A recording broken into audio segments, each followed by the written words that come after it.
New year, new content. Let's discuss, will forbearance ending affect the housing market right now?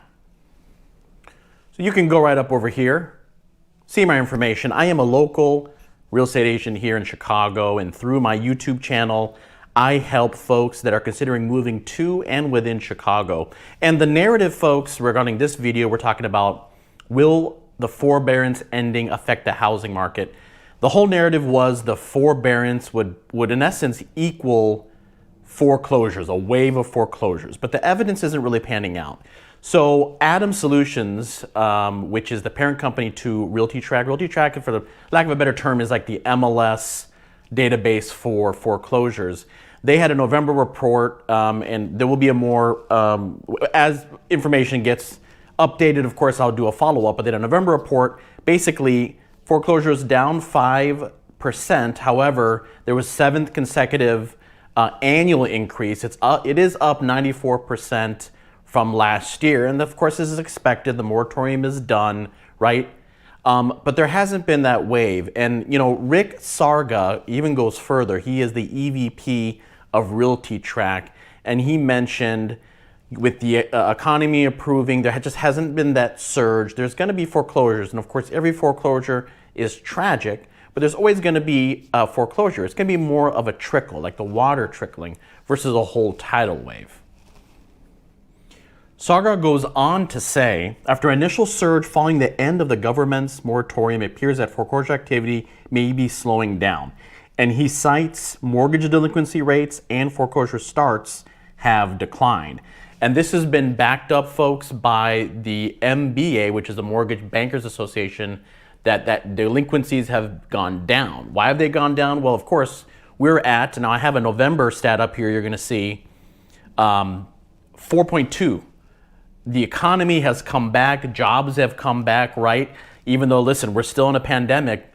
However, most of the country, some of the states don't even think there is a pandemic, whole other story.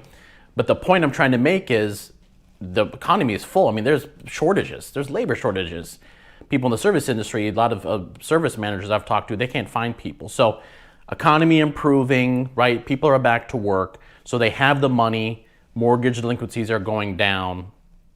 So that whole narrative, again, with foreclosures equaling the end of the forbearance is really not an issue. Let's look at specific foreclosure numbers. You can see this on this chart, this decreasing trend. We're under 1 million forbearance,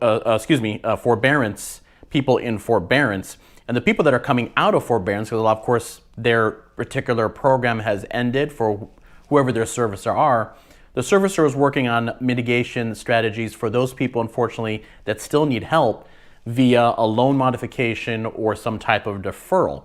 So that goes kind of lockstep with those mortgage delinquencies, of course, going down, because if the servicer didn't give a homeowner options, and of course they would be, they'd miss a payment, and then of course foreclosure proceedings would commence. Some people are just going into foreclosure because we've had this whole industry inventory crunch. You've seen all the articles. It is very, very true. Again, declining. They're forecasting. I'm going to show some forecasting numbers on pricing and interest rates in a little bit, folks. But you know, we've had the inventory. I don't want to use the word crisis, but there's been that shortage.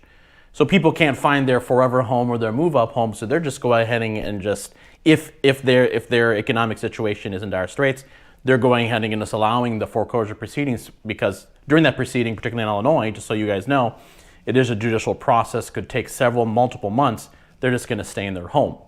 Now, the one little concern is, unfortunately, Illinois just happens to be #1 right now in filings. As you can see here on this display, roughly 1 in 3,400, a little bit more than 3,400, just under 3,500 are foreclosure filings. So that is a little bit of a concern. But, you know, again, I don't want to diminish any one situation, but there is no wave. It is a trickle. Let's talk about some home pricing. Home pricing is, in 2022, very similar to 2021, is going to be a kind of a case of supply and demand. The buyer demand is still there. Interest rates are still relatively low. We're going to be probably seeing those hikes coming in, if not second quarter, third quarter of 2022.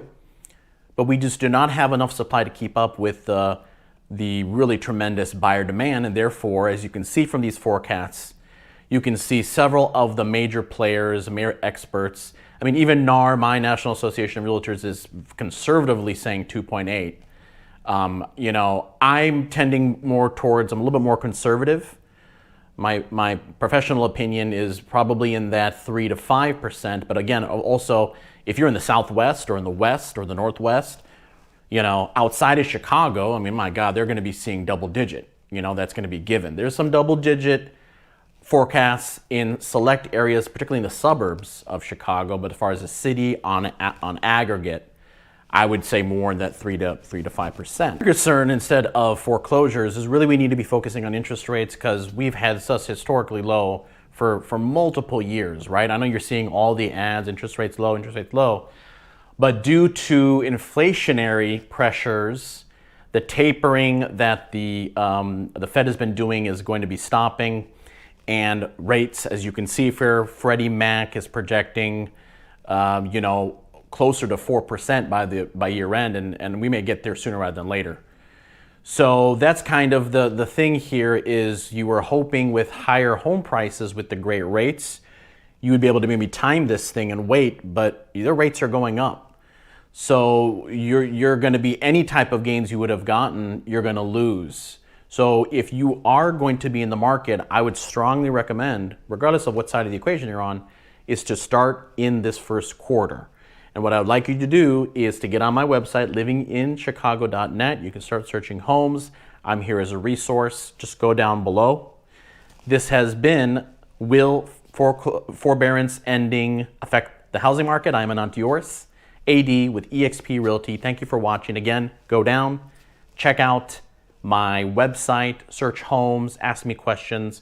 Watch now a couple of videos here, 5 places that you should buy, and selling a home. Take care.